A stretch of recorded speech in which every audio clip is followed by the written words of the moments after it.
Thank you so much, Johannes. You all have been listening very attentively, and what I'd like to do is sort of reverse course instead of having a little interaction among the panelists. We have a lot of talented people who have come to spend time this afternoon on an important issue. I'd like to hear what you're thinking and what your issues are, whether you've got solutions, you've got priority complaints, you wish you were in Los Cabos on the beach. I mean, what is on your mind? Do we have a roving microphone? Yeah.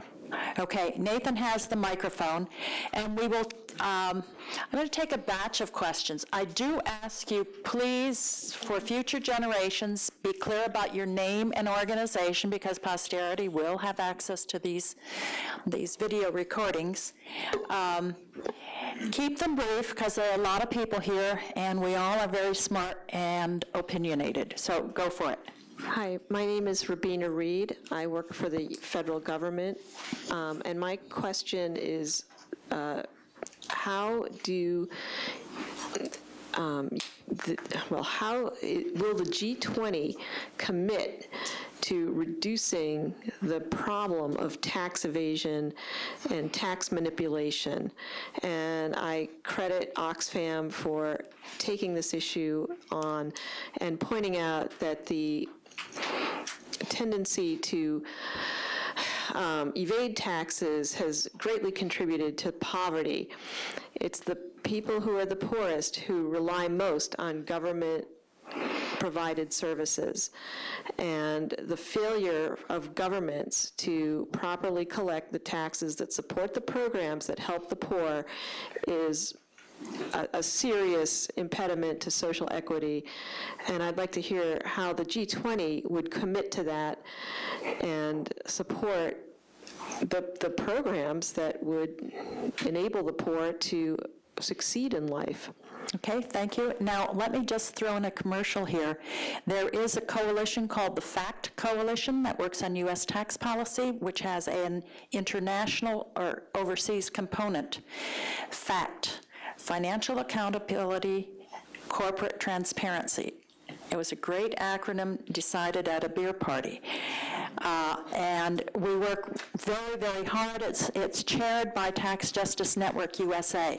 And Oxfam is one of the members, but if you really want to get engaged with something that has teeth, that's where you go to right now.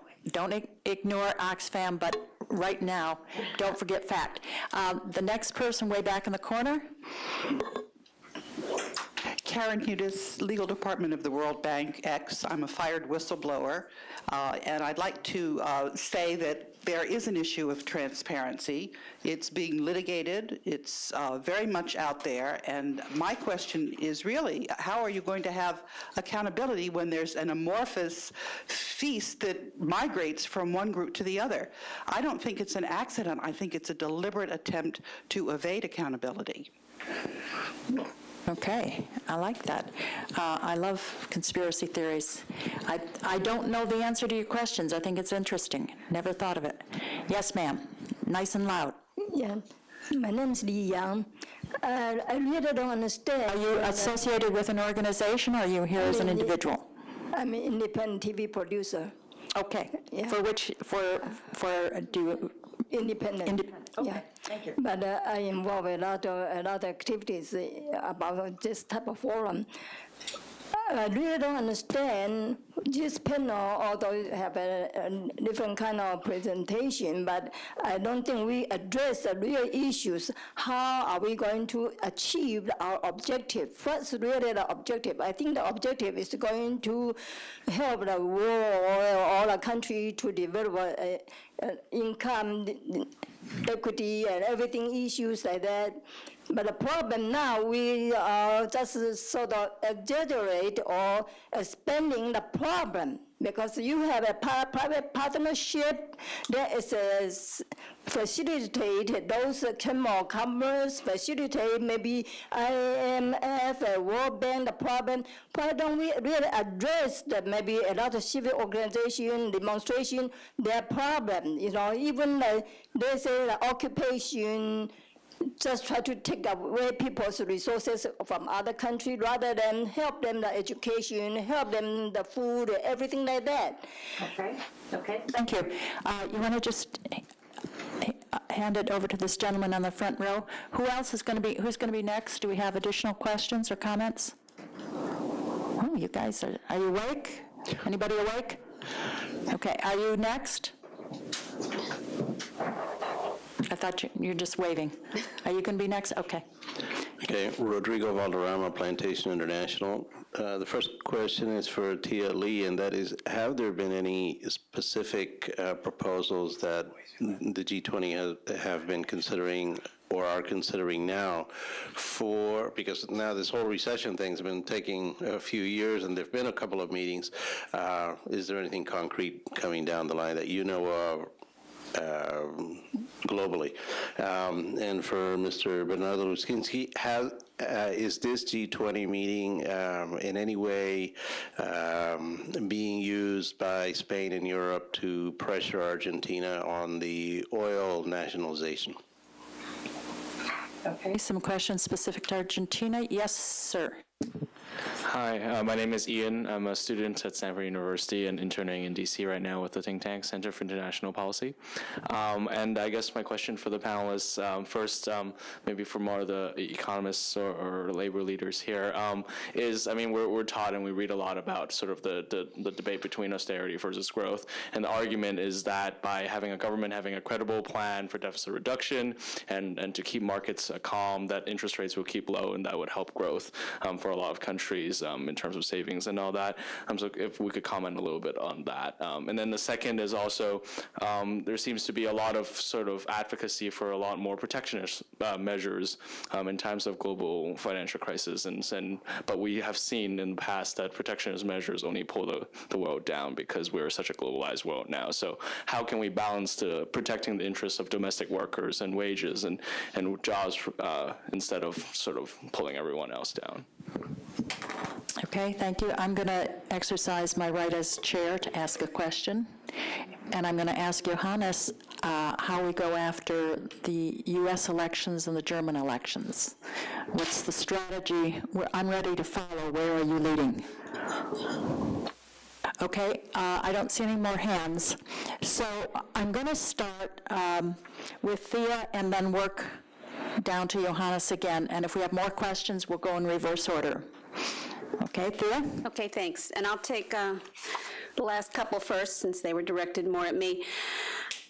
In terms of Rodrigo's question about the specific proposals from the G20, and this is one of the interesting things about the G20, and I think there are not maybe there's not unanimity on the panel in terms of how powerful the G20 is, and I know Nancy has some views, and I'm interested to hear them about the mandates and so on. My view is that maybe too little comes out of G20 pronouncements. I mean, they spend a lot of time agonizing over the language in these communiques and so on, and I know we spend a lot of time as labor leaders fighting to, get the balance a little bit different, more on jobs, more on growth, less on austerity, and we fight over every word, and then they go home and they do whatever their domestic political imperatives tell them to do, which is what's frustrating. I think there is a value, in them being together and in them maybe getting bullied or beaten down by each other. And one of the concrete proposals is the financial transactions tax. And this is something that I think the labor movement and international development organizations have really worked hard to press this group in particular to agree, because one of the things that happens to us is at home, if we say we need a financial transactions tax, and I know there are a couple of measures working their way through Congress, then everybody says, well, we can't do it by ourselves, and then the whole conversation drops. And so, rather than having that be a self-defeating thing, you say, well, okay, fine, but the G20 said something like a financial transaction tax would be useful, and that becomes a really powerful argument when we go home to say, well, we're not going to do it all by ourselves, and we still have to depend on the other G19, 18 countries to implement it, and that's challenging. But so I think that's one of the areas where this process could lead to something useful.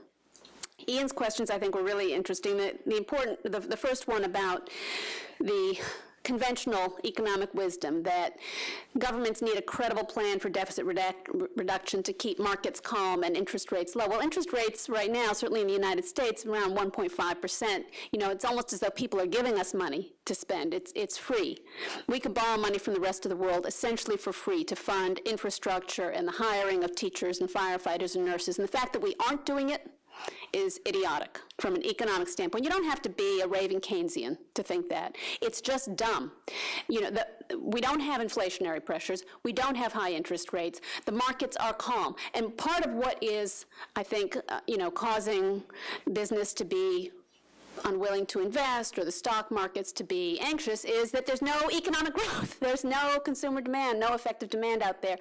And, you know, I'm certainly of the opinion that if you can, the private sector is not jump-starting economic growth, so governments have to. And the alternative is a long stagnation where there are no tax revenues and you have big deficits because nobody's paying taxes.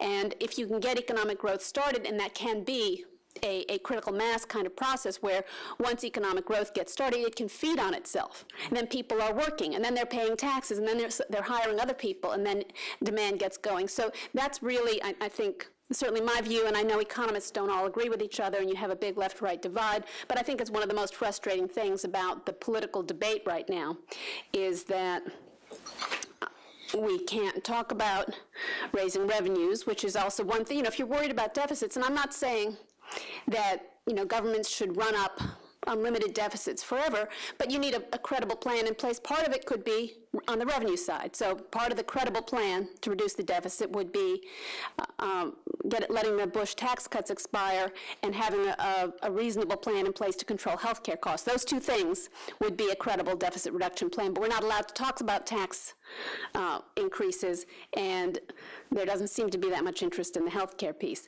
In terms of the protectionist measures, I think it's a little bit more complicated, and certainly from my perspective, it's not, I think there are not two poles in the global economy about protectionism versus free trade. Free trade is good, protectionism is bad.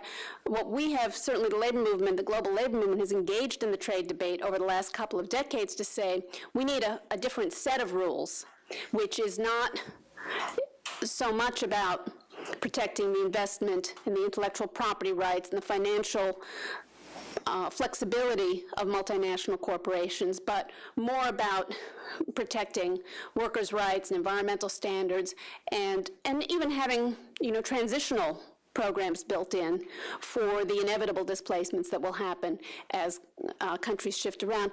And I guess I wouldn't call that protectionism any more than you'd call, you know, the intellectual property rights chapter of NAFTA protectionism. That comes under free trade because it's in a free trade agreement. And so if we can rewrite the rules in a way that is conducive to empowering workers and protecting the environment, and yet allowing trade to move in an orderly way so that you are addressing domestic demand concerns, then that could I think, would be good for the global economy. Let me just say that if you want to throw in a comment or two in response to your colleagues on the panel, feel free. So I don't know if you want to respond to anyone's assertions, or we can come back to you because you were not forewarned. No, but I just wanted to say one thing about Johannes's points about, and I agree with you, that our biggest concerns today need to be how we can focus our governments, our democracies, on economic growth and job creation, and you know, whether, I think, you know, there may be some way in which some of that conversation happens in a productive way at the G20, but most of that conversation is going to happen in national capitals. So. Okay. Bernardo. Okay, thank you. I hope, in answer to your question, I hope that the leaders in Los Cabos have, particularly the European leader, has most important issues to deal with, that to have or deal with the Argentinian anti-firm problem. So I don't think that they are going to deal with that. And one comment on what has been said. The G20 started, I think, in 1998. That's correct? Yes. Okay. Sorry, And for G20 finance ministers. Finance minister, yes. And for 10 years, no one cared about the G20. Yes. And even in my country, no one wanted to go to the meetings of the G20 because they were very boring.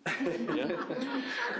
Until the crisis, and then the G20 took another dimension. And I think that that was important, the London Declaration and the role that they have in a very special moment in 2009 was the leadership role that they have. We can agree or not, but that was important at that moment in the middle of the crisis and the proposal and so. And then it continues doing business as usual, let's say, yeah? And so, and they now are dealing with many other issues that they are dealing just with everything. So I don't know how long that this continue working in that way, but I think that they have to start to slow down and go back to what they were before the crisis, yeah? And strengthen all the other institutions at the United Nations level and at the country level. Okay, so Bernardo is ready to have the G20 ease down, strengthen other institutions. If you try to do too much, you won't accomplish anything, so that, again, addresses the effectiveness issue, which is linked to one form of legitimacy. Nancy, I'm going to let you do a wrap-up, because as co-chair, I know you have, I've got my eyeball on her list of responses, and it's about 107 points, so 108, I miscounted. If I can ask Wayne and then Johannes if they have responses to the questions, comments on what others have said, and then Nancy, you can wrap up this session, and if we have additional questions, we will welcome them from the floor. Wayne? Okay, thanks. It's a lot of questions stacked up. I'm just going to kind of take them in order of the ones that I think I'm qualified at all to comment on. To Johannes's question, well, what do you want, and how do you get it done? And it seems pretty transparent. There's a lot of documents, so isn't that transparency? And my response is, actually, I don't think that's transparency. If this is a decision-making body, and if they meet to discuss big issues and potentially take actions jointly, I view that as a negotiating process. And what we don't have is any sense of what the negotiations are like. We have very little expression of intent or ambition from the parties. What we see is a communique afterwards, not really who was pushing for what. Sometimes we hear things, we talk to the Sherpas and the officials, we get a sense of what the body language is, but it's all inside, and we don't really know what happened. And indeed, many of the Sherpas themselves don't really know what happened because things happen outside their view. But compare it to, and not to hold it up as a model necessarily, but the WTO, where countries come to it with negotiating positions that are expressed in formal ways. You don't necessarily know every dynamic of negotiating sessions, but you have a sense of what countries are after, and what the trade-offs might be and how you might get some outcomes. I think that's all untransparent in the G20. What does China want out of the G20? What does the United States want vis-a-vis Europe and so forth? You hear about Geithner going over and lecturing European finance ministers on austerity, but it's, like I say, it's not, I don't think it's a process that's subject to much public discussion, and we can't help. I mean, organizations like Oxfam might be able to actually help. I mean, leave aside, I agree with I think Theo said that you got to work on your own government first. And of course, we have to work on your sort of host, your national government first. But there's a way to use the ambitions of other countries and other governments with your own government. If Hollande is coming to the G20 pushing a financial transactions tax, that's something that we can also help with. We can push the U.S. administration to become more amenable. But understanding and working within those dynamics is really important and useful in a way that both business and civil society can play a more constructive role. But if it's completely obscure and remains in sealed rooms, then there's no way that we can help. And I think it's less likely to produce a good outcome. So that's an argument for what I want. I would like the parties to state their ambitions more clearly and more transparently, so that when we see the outcomes, we see how they failed to produce, and hold them accountable for that. That's just one idea on it. I'm very glad to hear the comment on the tax haven and tax evasion issue. It remains a really important one. It's one that Oxfam is committed to. I think we have some hope that that the new French government will take it up as well. In fact, our Oxfam staff has gone into the government that was working on this issue, so maybe she can push from inside. But it's something we were pushing early on. It devolved into a very technical conversation. There was this I'm not an expert on it, but as I understand it, there was this sort of blacklist exercise of identifying non-transparent or non-responsive jurisdictions, but the bar was set very low in terms of what puts you on a blacklist, and so there's very few or maybe no jurisdictions that are actually on the blacklist at the moment, and so that somehow we're not holding jurisdictions really accountable to it, and pushing that agenda forward is something I think we're interested in, but need to do more work on. If it's something that's in your portfolio, I'd love to talk to you about, and in particular to understand the U.S.'s positions and the U.S.'s ability to take actions. So I'd love to get your card and talk to you about it if you have a chance. And there was a comment about that the movable feast is a way of avoiding accountability. And I think that's true. That's true. I mean, not putting things on paper, not having a secretariat means that you can kind of restart every year and ignore the past. I mean, that's overstating it, because they do have communiques and they do try to do accountability. But because it's the G20 is not an institutionalized body, it's not. It is harder to hold them, the G20, accountable. On the other hand, the huge advantage of it is that it's heads of state, and it's every year, or maybe twice a year in some cases. And that brings a level of attention throughout the media and the governments and so forth that is very important. And if we didn't have it, we'd wished for it. So when it was finance ministers, like we hear, nobody cared. When it's heads of state, everyone cares, at least a little bit. And so that's a really important asset, is that you're going to have the heads of state, or maybe the 30 heads of state of the biggest countries in the world, having to meet and having to pay attention to an agenda every year that's shared.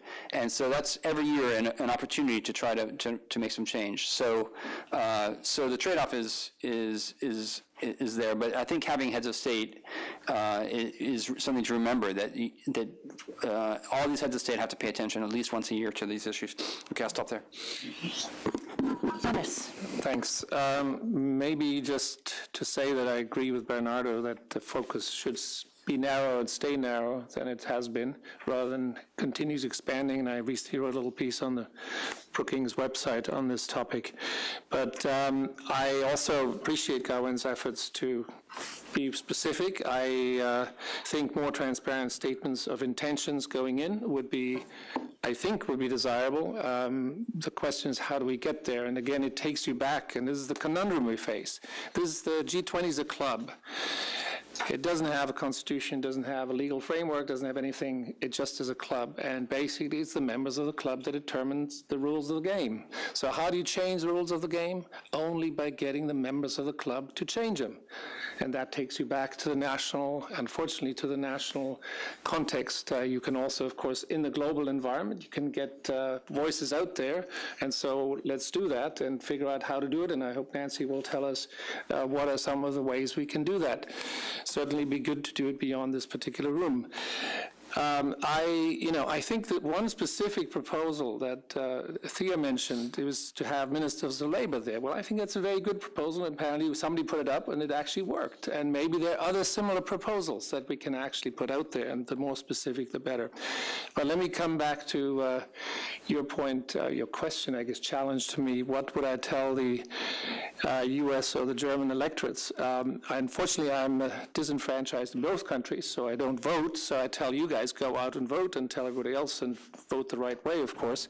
But I think, a starting point, if you believe rational arguments matter, and I think that's subject to some doubt because money and irrationality and all sorts of other things are currently perhaps dominating in the political debate, at least in this country, it seems.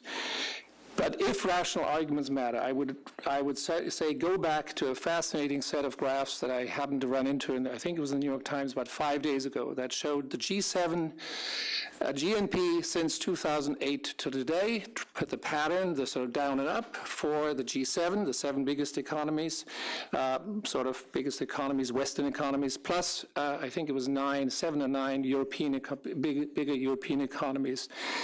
And Germany, U.S. and Germany, from your side on that side, were the best performers in terms of both the lowest low as the recession hit, and doing best in terms of being above where they were in 2008. Now, what does that tell you in terms of your rational argument about policies? In the U.S., the argument of those who want to go for austerity is that the U.S. policies have failed so far. Well, in fact, if you look at it, in an extremely difficult environment, the U.S. policies have actually done remarkably well. And I would argue that if you want to make a case for continuation, you look at this picture and you tell as many possible as you can that Obama's policies have fundamentally worked. They were the right ones. Now, at the margin, you could have done better, perhaps, but certainly you wouldn't want to go back to the disastrous policies of the Great Depression, which basically the austerity argument is all about. Now, in the case of Germany, it's just the opposite. Here, the argument of those in power say, look, we're doing well, it's working. But then look at the other countries, especially the European countries, and why is it working? Because, in fact, you've managed to depress one important factor. You've managed to depress the value of the euro. Sooner or later, you run out of this particular option. But for now, it's working because, in fact, you're riding on the coattails of everybody else. Yes, you have done some difficult reforms in the past, and yes, you spent a lot of money on East Germany, but frankly, in your own interest, you got to turn this around, because if everybody else in Europe is down the drain, you cannot survive, and the world, in fact, will not survive. So I think take one look at this particular set of graphs, think about an argument, whether it's in Germany or in the US, and make the best you can. Now, as I said, unfortunately, it seems to be rationality is not the only thing that works these days in changing policies, but that's where I would start. Johannes, I hate it that I agree with you all the time. It's really discouraging. No, thank you very much. That's an insightful article, and we'll attach it to the website with this presentation. So we'll have a link to the New York Times article that you refer to. So thanks for that. And Nancy, have a wrap-up. Well, I think I heard you say that we would invite more questions afterwards, and if in fact people are expecting answers from me, I am bound to disappoint, because I feel that there are some really large questions that civil society and think tanks and associated friends need to sit down and discuss. One is, I'm going to mention 4 of them, hopefully briefly. One is, Thea, you mentioned the importance of amplifying certain voices in the G20.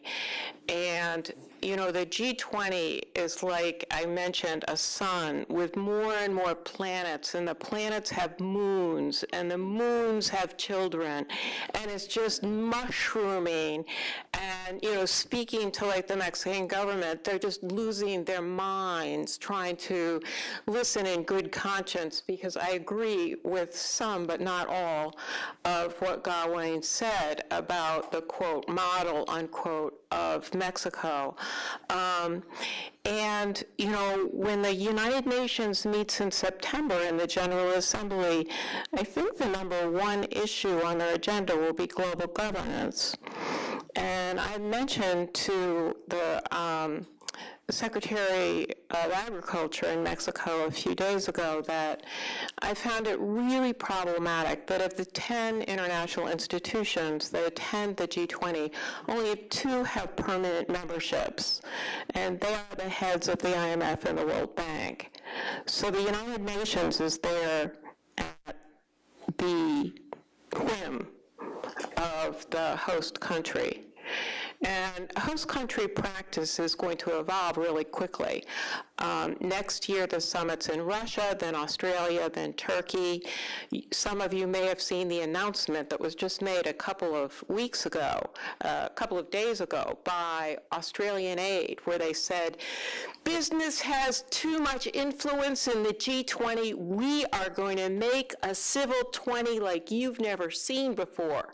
Well, I was involved very closely in the St. Petersburg G8, and I think that Russia will try to give Australia a run for their money. But the point I'm trying to make, but I'm doing it in too convoluted a way, is that I think a discussion needs to be had about whether or not the G20 is accountable to the United Nations, to the international financial institutions, and has a role of giving advice and recommendations, or it continues to be at the apex of the system, giving mandates as it has been doing in the past.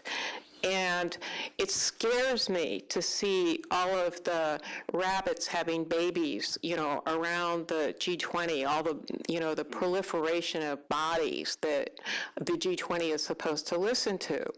And I think we need to have a serious discussion about whether the G20 should be accountable to a more representative body. That's number one. Number 2 is the role of business. I don't want to be part of demonizing business. In my feature article in this issue of G20 Update, I list all of the really great recommendations that business made, as well as having, I hope, a very, very strong critique. But it's not like we're the good guys and the bad guys. And we want business to really represent the job creation machines of governments, the small and medium-sized enterprises. And so, that's one of the reasons that one of the representatives that Gawain mentioned was angry. It's the democratically representative business and organizations, labor organizations, the small and medium-sized enterprises, they're the ones you expressed a lot of passion about really solving the problem. And what we're trying to get at is maybe too indirect for you, but who's at the table, who makes the decisions, depends upon whether the problem is identified correctly or whether it's really resolved. And so it may seem indirect, but it feels really important. And so I think the second discussion we need to have is the role of business versus other actors. And although I really agree with Johannes about the big problems, the economic problems facing the world today, I would just put a friendly footnote on the comment by saying that there are many people that would say that we exist in a world where there's financial and regulatory capture. That government is somewhat paralyzed because of the tremendous influence of, I understand that there are 30 large banks in the whole world, and the concentration has gotten more intense since the crisis. And so some of the questions that we're asking, again, sympathizing with the frustration of our TV producer and sympathizing with your point about the gravity of the economy, don't we really need to talk about the role of the financial and corporate interests in decision-making? And maybe, you know, the Australian government, just giving them a gesture of good faith, you know, thinks that in enlarging the role for civil society. I don't know. I do know tomorrow morning the Business 20 has breakfast with the leaders and the presidents and prime ministers of the G20. And a lot of these documents I have up here will be unembargoed, will be released. And they have an outsized influence, and the difficulties implementing the Dodd-Frank Act in this country, to me, are symbolic of what exists on a global scale. I'll be much briefer with my other 2 points. On transparency, Darwin actually provided some counterpoint to his point about Mexico doing a model job. And, you know, I agree with you in terms of outreach, in terms of listening, in terms of releasing conclusions, absolutely. But I was having this very funny meeting at the Treasury Department with a U.S. representative a senior representative to the G20, and he said, you know, when I want to get the documents that are really relevant to the G20, I go to the Heinrich Böll Foundation website. And, you know, at the once, I was sort of flattered and had my breath taken away. It's true that we disclose a lot of secret documents, and we disclose a lot of the documents that people just don't even know are being discussed by the G20. And so I guess in terms of transparency, I'm really intrigued that Oxfam is thinking about ranking transparency, and, you know, would love to hear how you're going about it, and if you're interested, provide input, because right now I could not get the members of the working groups of the G20, who is on the working groups. I went to 4 different governments for a list of the people on the development working group and was refused. I asked the Mexican foreign minister in front of 100 people if she would give us a list, because I said democracy is important. So how are all these people, it was civil society from like dozens of countries, how can these people go back to their country and lobby if they don't know who's representing development issues in their country? And she said, I'm sorry, it's confidential information. Finally, one government took pity on me and gave me the list, which of course is on the website. So now everybody knows who's representing their government. And there are many working groups, energy and commodities. Who's on the Energy and Commodities Committee? I don't know anybody in the whole movement I'm part of that knows who sits on that committee. This is wrong. It stifles democracy. It needs to be stopped. So we don't know who's on the groups. We don't know what their agenda is. We don't have the minutes.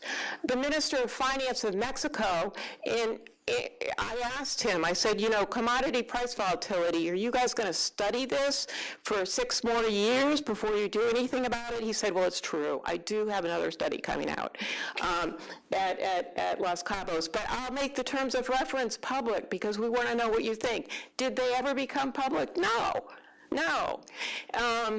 My last point is that the G20 commissions lots of studies. One is public. It's really, really important. It's called Price Volatility in Food and Agricultural Markets. It sounds arcane, but it's really important. Let me just tell you one thing that this study says. It says about biofuels. These represent the diversion of food crops for use as fuel. This represents a permanent restructuring of the food economy, which will exert continuing pressure on food prices in ways that will adversely affect vulnerable consumers. It made strong statements about biofuels, about buffer stocks, about commodity prices, and I just want to put several exclamation points after what Gawain said. That if the G20, we tend to talk about, well, is the G20 doing too much or too little? What we really need to do is talk about where the G20 is moving forward the global discussion, and it is doing that on capital controls. Oddly, we haven't talked about that. And where it is utterly failing in putting a policy ceiling, policy veto on the United Nations. Having an apex body like the G20 that has a policy veto on the global body with responsibility for vulnerable, hungry people is wrong. And that ties back, I didn't intend to make a circle in my presentation, but this ties back to the very first point that the G20's role should be to give its suggestions to the qualified bodies, whatever they are, in terms of addressing the real problems, whether it's climate, the meltdown financially, or inequality and precarious jobs. With that, I'd like to say thank you. We have covered the G20 in all of its aspects, including national politics and the takeover of the political process in the United States by whether financial institutions or just by big money. We have challenges on all fronts. We may have a future topic on the role of the UN. Should it be the apex institution, or is it time-worn, and should it be set aside?